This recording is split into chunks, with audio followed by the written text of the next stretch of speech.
So if you're a new believer, you're on YouTube, you clicked on this video, it doesn't matter who this guy is. This is what people that call themselves Christians do. They make up stuff to make their belly feel good because they don't like the truth of what Jesus says. What Jesus says is divisive. It's very divisive, and it doesn't feel good. The narrow way doesn't feel good. And so if you're new, this is the kind of stuff you're going to hear to change what Jesus says, to serve their belly, to make the feel-good gospel. Don't believe the feel-good gospel. Paul said, don't listen to these people that give eulogies to serve their belly. And that's what this guy's doing.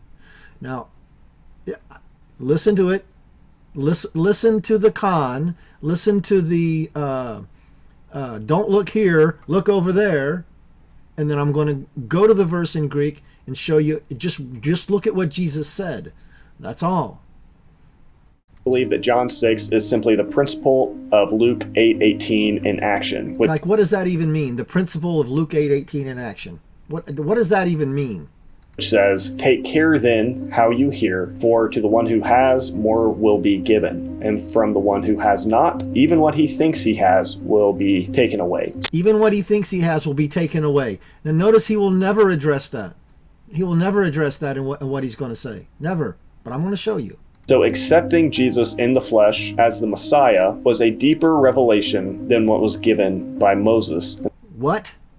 And the prophets. To those who took care to listen to Moses and the prophets. To those who took care. Well, first of all, Jesus' statement was present tense. He's speaking in the present tense. It applies to whoever in the present, including now. I'll show you that. More was given, meaning that since they had already been listening and learning from what God had been saying. Since they had already been. Again, it's a present tense statement that Jesus made. I'm going to show you that. See, you can already see this guy's lying. Previously, they would now also be able to understand the deeper revelation that God was speaking. Who is the they? He's just not being clear. That is Christ himself. And so for those who had been aligned with God, for those who had been. See, Jesus' statement was present tense. It applies to anybody at any time that he's speaking. True children of God amongst Israel who had been listening. See, children of God among, as if Jesus is only speaking about Jews, like blood Jews. Is that what you're trying to say, man? Notice the evasiveness. And learning from Moses and the prophets, they would recognize what God was now saying, this deeper revelation through Christ. They would be given more, as this principle in Luke 8:18 explains. A principle in Luke 8:18 about what people in the past, Jews, who had decided by their free will to listen.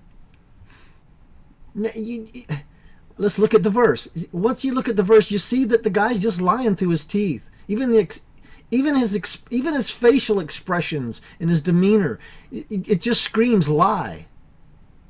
He's uncomfortable. Now, here's Luke 8:18. Now, Jesus is answering his disciples who said, why do you speak in parables? That's what he's doing. That's the context. He's speaking in parables. He's got believers and non-believers, and they're mostly Jews. That's right. And so, but they ask him, why are you speaking in parables? Because, some of the people understand and some of the people don't. So he said, why do you speak in parables?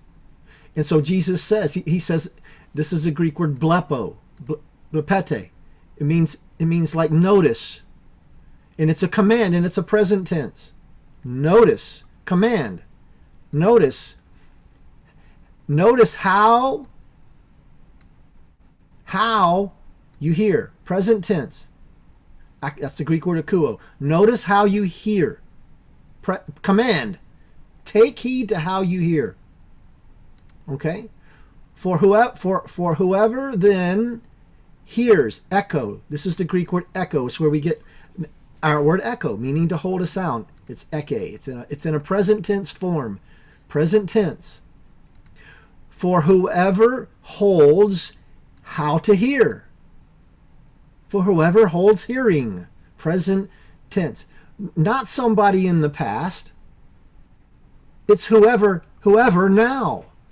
Whoever at any time. Now. If you're holding the hearing, more given. Given. If you're holding, for whoever holds hearing, given. It means given more. Or given to hear. Given you. Whoever holds it, present tense. This is future. If you hold it, then after you hold it, more will be given. Whoever.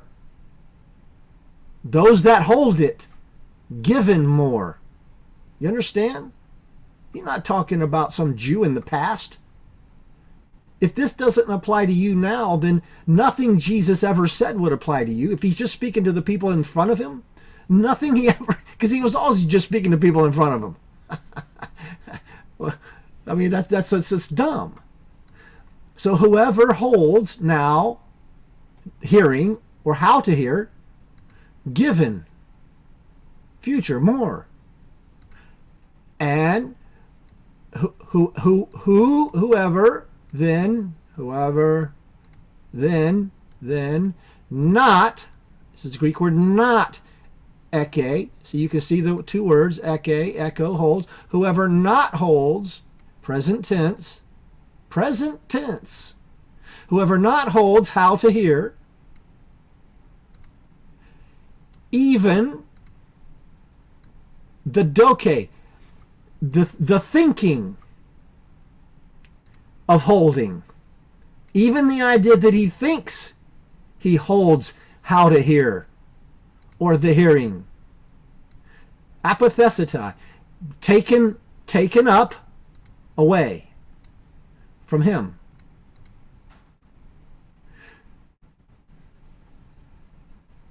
Now, isn't it just obvious that this guy's lying or conning, trying to make what Jesus said out to be what something else, or that doesn't apply to you? It's just those Jews who by their free will, were able to, took care to listen and learn. No, it's a command, present. It applies to anyone now. If it doesn't, then nothing Jesus said applies, because he was always talking to some Jew somewhere. Always.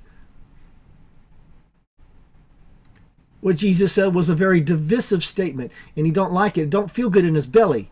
See, this is the preaching today. The feel good belly. I got to get rid of this divisiveness of Jesus that I don't like because it doesn't feel good. So concoct, he wrote the thing out. This is a concocted statement. He wrote it out. He's reading it. Concocted statement to get away from what Jesus said, which was divisive. Those who have and hold the hearing, more is given. Those who do not hold the hearing, even the idea that they think they can hear is taken away. That is divisive. Sorry. It's not just about some Jew. Not just that. It is the Pharisees didn't have the ability to hear. And he spoke in parables to take away the idea that they even think they could hear. But the apostles could hear. Jesus turned to them and said, you can hear. Jesus' people can hear. It's whoever can hear. The hearing people. The hearing people give more. The non-people that do not have the ability to hear, that don't have the hearing, as Jesus said, it's taken away. Even the idea that they think they can hear. And as his buddy likes to ask, as his con man buddy likes to say, well, if you're blind from birth, why would Jesus need to speak in parables so that you wouldn't turn and repent? Because you're blind from birth. Well, Jesus said so in that verse, so that they wouldn't even think they could hear. Jesus spoke in a parable to one, mark them, you blind guides in sepulchre, marking them, marking the fact that they're blind, and to take away the idea that they even think they could see or hear. That's why he spoke in parables, to take away from people that can't see or hear from birth, is to mark them and to take away the idea that they even think they could hear. This guy hangs out with con men. His buddies on the internet, they're con men. You can plainly see they're con men by what they say, by what comes out of their mouth. What comes out of their mouth is in their heart. What's in their heart is free will and hate Calvinism, because that's what comes out of his mouth. It just came out of his mouth. It's a con. And for you new people, this is the con. You can see it by what Jesus said, comparing it to what he said. He just mentioned what Jesus said and then wrote some concocted statement other than what Jesus said, because I just read it to you in the original language in the Greek. Take heed how you hear. For those who have hearing, or how to hear, more is given. And for those who do not hold the hearing, more will be taken away, so that you don't even think you have the ability to hear. Jesus' people hear. God's children hear. Jesus' sheep hear his voice and they follow because they are his sheep. It's divisive. There are the haves and the have-nots. The have hearing and the have not hearing. Whether you like it or not, sir, that's the truth.